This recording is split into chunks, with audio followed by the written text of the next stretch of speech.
नमस्कार, कैसे हैं आप लोग।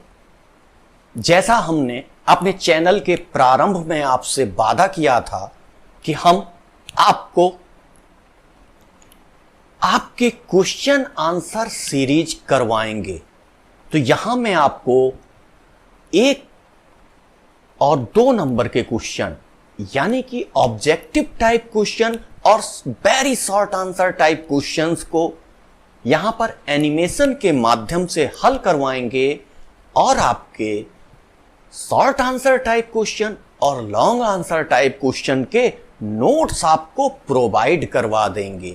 इसलिए आपको अपने नंबर के विषय में बहुत ज्यादा चिंतित होने की आवश्यकता नहीं है। मैं आज से कक्षा 10 के लिए सोशल साइंस में इतिहास का पोर्शन प्रारंभ करने जा रहा हूं जिसका पहला अध्याय है यूरोप में राष्ट्रवाद। क्या है? यूरोप में राष्ट्रवाद। हां, एक चीज और समझ लीजिए, कई दर्शकों ने मुझसे कहा कि सर आप अलग सिलेबस पढ़ा रहे हैं, हमारे यहां बोर्ड में यह सिलेबस नहीं है। तो आप यह समझ लीजिए कि एनसीईआरटी के द्वारा सीबीएसई पैटर्न पर जो सिलेबस लागू किया गया है, हम वही सिलेबस पढ़ा रहे हैं। प्रत्येक बोर्ड में सिलेबस वही होता है, उसके जो अध्याय हैं उनको ऊपर नीचे कर दिया जाता है। तो आप अध्याय को देखते हुए अपने सिलेबस का विस्तार करें, सिलेबस को पढ़ें। ऐसा नहीं है कि एक जगह सिलेबस दूसरा हो और दूसरी जगह सिलेबस दूसरा हो, ऐसा नहीं है। सिलेबस वही होता है, केवल नई किताबें छापने के लिए, नए प्रकाशन के लिए यदि सेम वैसी ही चीजें कर दी जाएंगी तो नया प्रकाशक कैसे अपनी किताबें बेच पाएगा, इसलिए उनको ऊपर नीचे कर दिया जाएगा। सिलेबस सबके लिए समान ही है। ये यूपी, उत्तराखंड, हरियाणा, छत्तीसगढ़, मध्य प्रदेश, सारी जगह जहां पर एनसीईआरटी पैटर्न लागू हो चुका है वहां के लिए बहुत ही इंपॉर्टेंट है। चलिए देखते हैं इसमें। आज हम लोगों ने जो एनसीईआरटी के सॉल्यूशन के रूप में हम प्रस्तुत करने जा रहे हैं, उसमें हिस्ट्री के पोर्शन से हमने पहला पाठ लिया है। इसको कहते हैं यूरोप में राष्ट्रवाद। अब ये राष्ट्रवाद है क्या, ये समझ लीजिए। राष्ट्रवाद का अर्थ है कि राष्ट्र ही वो चीज है या राष्ट्र ही वो आत्मा है जिसके लिए हम जीते हैं, जिसके लिए हम मरते हैं, जिसके लिए हम सारा कार्य करते हैं। यानी कि सारी भावनाएं हमारी केंद्रित हो जाती हैं राष्ट्र पर, और राष्ट्र पर केंद्रित होने वाली ये अवधारणा ही राष्ट्रवाद के रूप में हमें दिखाई देती है। एक रिसर्च में तो यहां तक कहा गया है कि राष्ट्रवाद ही वो एक ऐसी अवधारणा है जिससे बाद में नासीवाद, फांसीवाद, ये सब चीजें निकली। तो ये कैसे प्रारंभ हुआ, कैसे चला, इसको हम लोग देख लेते हैं। आज हमारा टॉपिक है यूरोप में राष्ट्रवाद। चलिए इसका सबसे पहला क्वेश्चन हम लोग देख लेते हैं कि ऑटोमन साम्राज्य से आपका क्या तात्पर्य है। पहला क्वेश्चन है, ऑटोमन साम्राज्य से आपका क्या तात्पर्य है। इसमें आपको 4 विकल्प दिए गए होंगे। 4 विकल्प में से आपको एक विकल्प चुनना है। जैसे मान लीजिए 4 विकल्प में आपको दे दिया गया कि नंबर 1 जार का साम्राज्य, नंबर 2 हिटलर का साम्राज्य, नंबर 3 तुर्की का साम्राज्य और नंबर 4 इटली का साम्राज्य। तो ऑटोमन जो साम्राज्य था वो तुर्की के साम्राज्य को कहा जाता था। किसको कहा जाता था? तुर्की के साम्राज्य को कहा जाता था ऑटोमन साम्राज्य। चलिए इसमें दूसरा देख लेते हैं कि कुस्तुनतुनिया, थोड़ा सा शब्द कठिन है, ध्यान दीजिएगा। कुस्तुनतुनिया की संधि कब हुई थी? तो इसमें सीधा है, पिन पॉइंटेड क्वेश्चन रहता है कि इसमें आपको सन बता देना है। कुस्तुनतुनिया की संधि कब हुई थी? जैसे मान लीजिए आपको इसमें ऑब्जेक्टिव जो बहुविकल्प में विकल्प दिए जा रहे हैं वो है 1832 है, 1819 है, 1830 है, 1840 है। तो आप इसमें सीधे सिलेक्ट करेंगे 1832, क्योंकि कुस्तुनतुनिया की जो संधि हुई थी ये 1832 में हुई थी।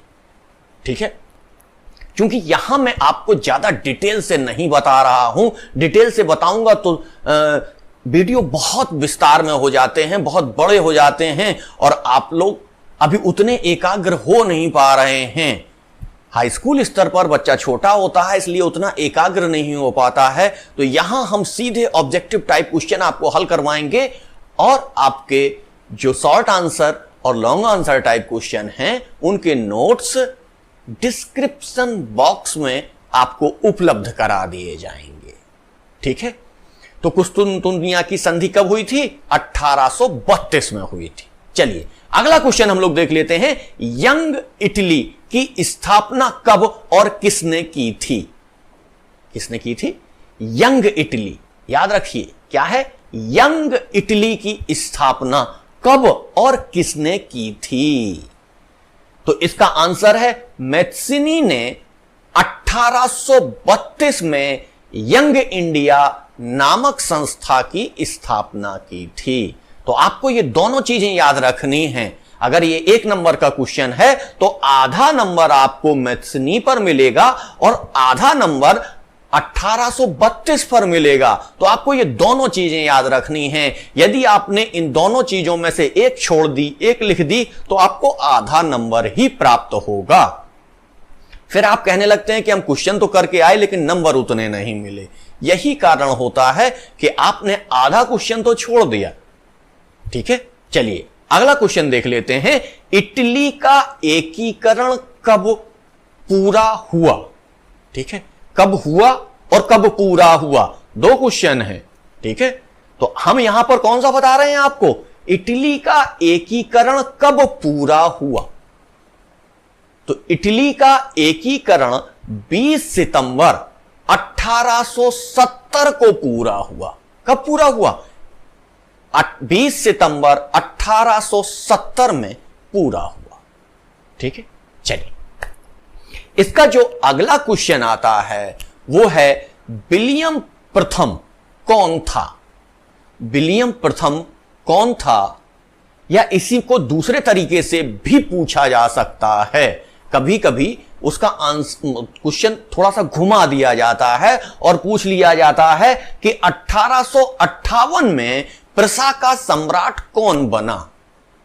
ठीक, या तो पूछ लिया जाएगा कि विलियम प्रथम कौन था या 1858 में प्रसा का सम्राट कौन था। यहां दोनों क्वेश्चन का आंसर एक ही जाएगा, लेकिन चूंकि आप अगर एक क्वेश्चन का आंसर तैयार किए होंगे और दूसरा क्वेश्चन आपको नहीं पता होगा तब आप फंस जाएंगे। ठीक है, चलिए देख लेते हैं क्या है कि विलियम प्रथम कौन था और 1858 में प्रसा का सम्राट कौन बना।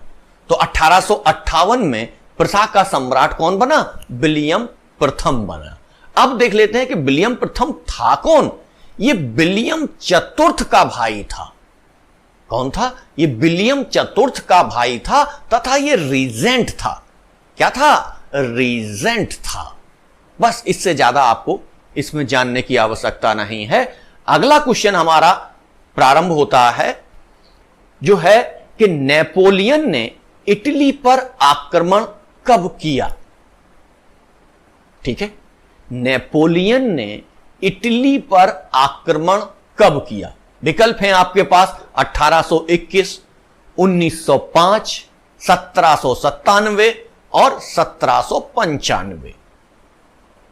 तो कब किया? याद है? कुछ नहीं याद है? चलिए मैं बता देता हूं। 1795 में नेपोलियन ने इटली पर आक्रमण किया। तो इसका जो डी आंसर है वो सही है। ठीक है, चलिए अगला क्वेश्चन हम लोग देखते हैं। अगला क्वेश्चन है कि 19वीं सदी में ऐसी कौन सी ताकत उभरी जिसने यूरोप की राजनैतिक और भौतिक दुनिया में भारी परिवर्तन किया? कॉन्सेप्ट बेस्ड क्वेश्चन है, एकदम कॉन्सेप्ट बेस्ड क्वेश्चन है। क्या कह रहा है, 19वीं सदी में ऐसी कौन सी ताकत उभरी जिसने यूरोप के राजनीतिक और भौतिक दुनिया में भारी परिवर्तन कर दिया। इसमें आपको ऑप्शन है, नंबर 1 राष्ट्र राज्य का उदय, नंबर 2 निरंकुश राज्य का उदय, नंबर 3 पूर्ण तानाशाही, नंबर 4 पूर्ण राजशाही। ठीक है, तो किसने किया? ये सारे के सारे प्राचीन काल के हैं, लेकिन एकदम नया कॉन्सेप्ट है राष्ट्र राज्य का उदय। 19वीं शताब्दी में ही राष्ट्र राज्य का उदय हो रहा था। सारी चीजें राष्ट्र के नाम पर होने लगी, सारी चीजें राज्य के नाम पर होने लगी। तो ये राष्ट्र राज्य का उदय, यानी कि इसका आंसर कौन सा होगा? ऑप्शन ए, राष्ट्र राज्य का उदय इसका सही आंसर है। चलिए आइए देख लेते हैं अगला क्वेश्चन कि निम्नलिखित में से कौन सा लक्षण नेपोलियन की संहिता का नहीं था? ठीक है, निम्नलिखित में से कौन सा लक्षण नेपोलियन की संहिता का नहीं था? कौन कौन से ऑप्शन है? नंबर 1, जन्म के आधार पर सुविधाओं का ना होना। पहला ऑप्शन है जन्म के आधार पर सुविधाओं का ना होना। दूसरा ऑप्शन है संपत्ति का अधिकार। तीसरा है वयस्क मताधिकार और चौथा है कानून के समक्ष समानता। तो नेपोलियन की जो संहिता थी उसमें कौन सा नहीं था? वयस्क मताधिकार नहीं था। इन्होंने वयस्क मताधिकार को उतना महत्व नहीं दिया था, या कह लीजिए कि वयस्क मताधिकार तक आते आते काफी समय लग गया। नेपोलियन के समय में वयस्क मताधिकार को उतना प्रेफरेंस नहीं दिया जाता था। ठीक है, तो इसका आंसर क्या हुआ? वयस्क मताधिकार। चलिए अगला क्वेश्चन है वियना कांग्रेस के, अगला क्वेश्चन है वियना कांग्रेस को किस वर्ष, वियना कांग्रेस को किस वर्ष आयोजित किया गया? ठीक है, यानी कि वियना एक जगह है, उसमें कांग्रेस को किस वर्ष आयोजित किया गया? ठीक, इसमें ऑप्शन है 1815, 1816, 1817 और 1818। तो आपको यह पता ही है कि यह 1815 में इसको आयोजित किया गया था। चलिए अगले क्वेश्चन की तरफ बढ़ते हैं कि निम्नलिखित में से कौन सा 1815 की वियना संधि से संबंधित है? ठीक है, कौन सा वियना संधि से संबंधित है? ठीक है, ऑप्शन है number 1 Bismarck, number 2 Duke Metternich, number 3 Giuseppe Mazzini, number 4 Napoleon. तो इसका आंसर है ड्यूक मेटरनिक। कौन है? Duke Metternich. इसको याद रखिएगा, कई बार ये पूछा जाता है और कई बार लड़के इसको गलत कर देते हैं, कई बार हमारे स्टूडेंट इसको गलत कर देते हैं, तो इस पर जरूर ध्यान रखिएगा।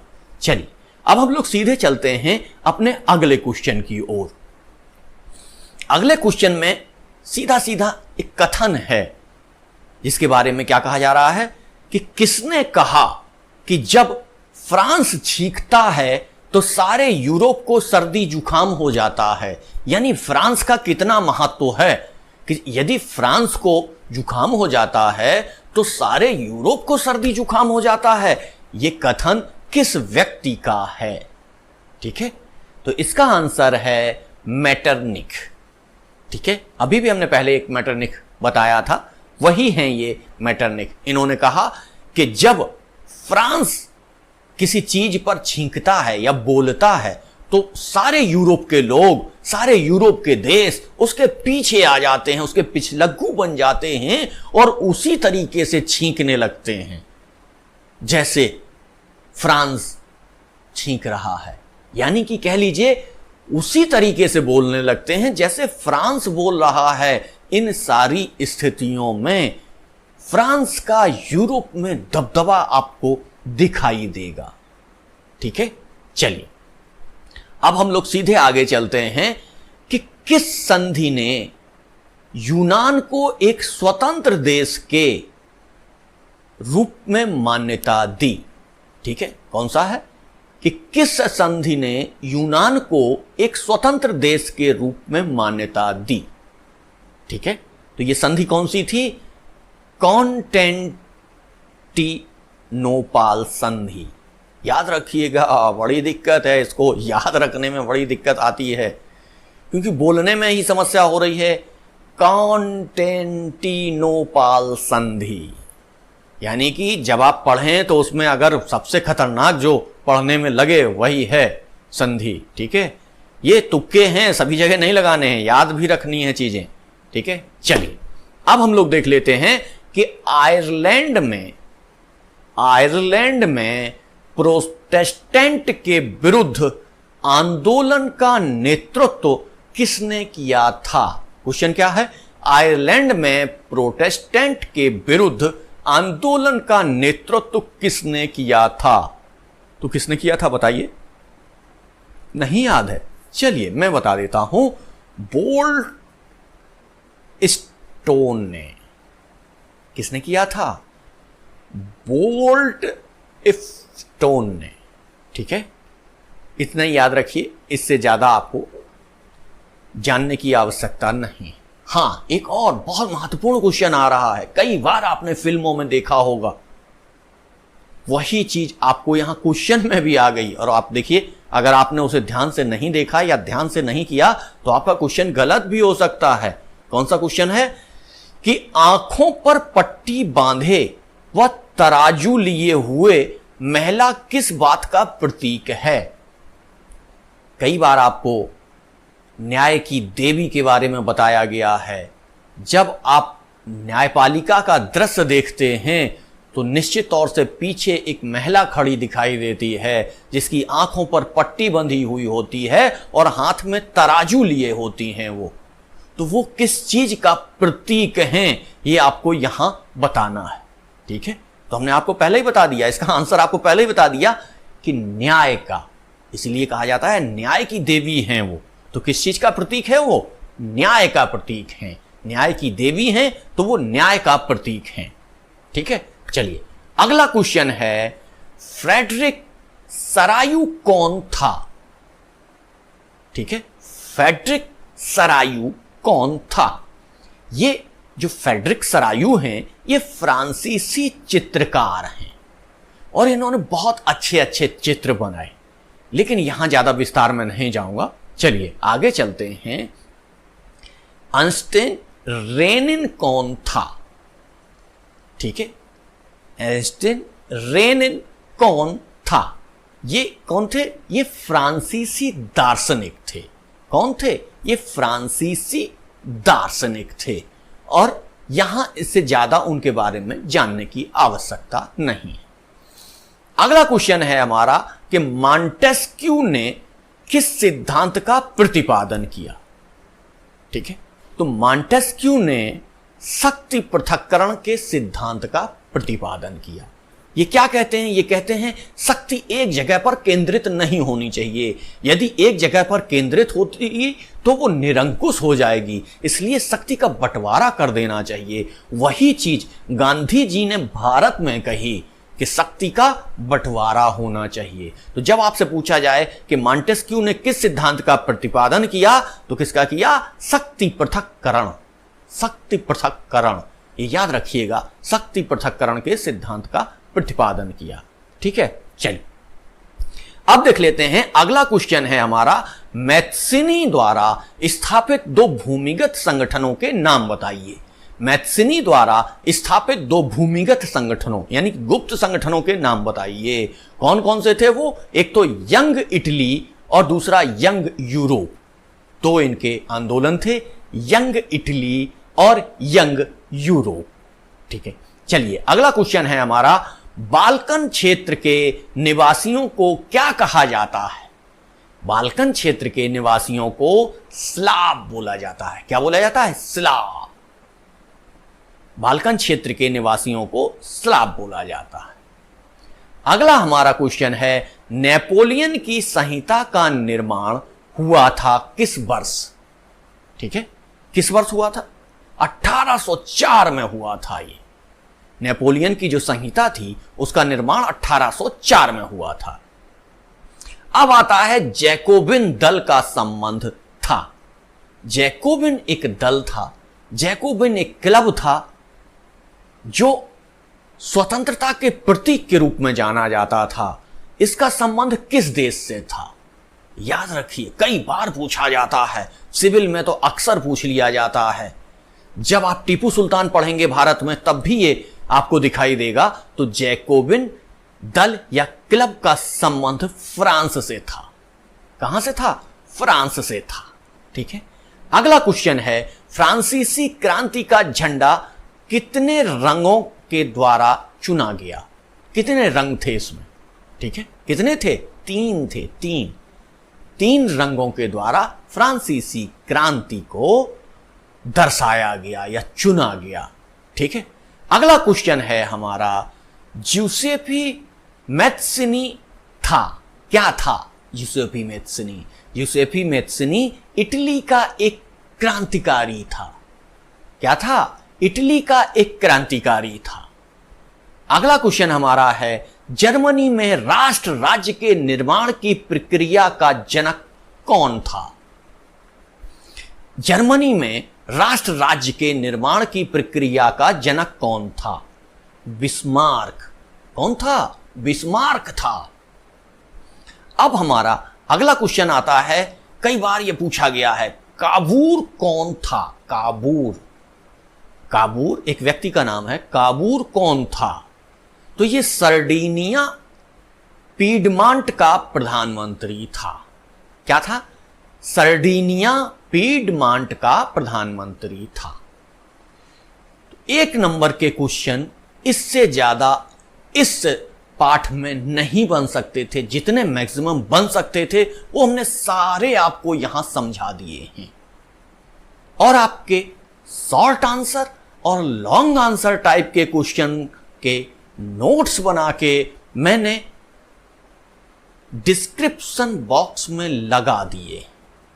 तो आप वहां से उनको पढ़ के इन क्वेश्चंस के आंसर को हल करके आप अपने अधिक से अधिक अंक पा सकते हैं।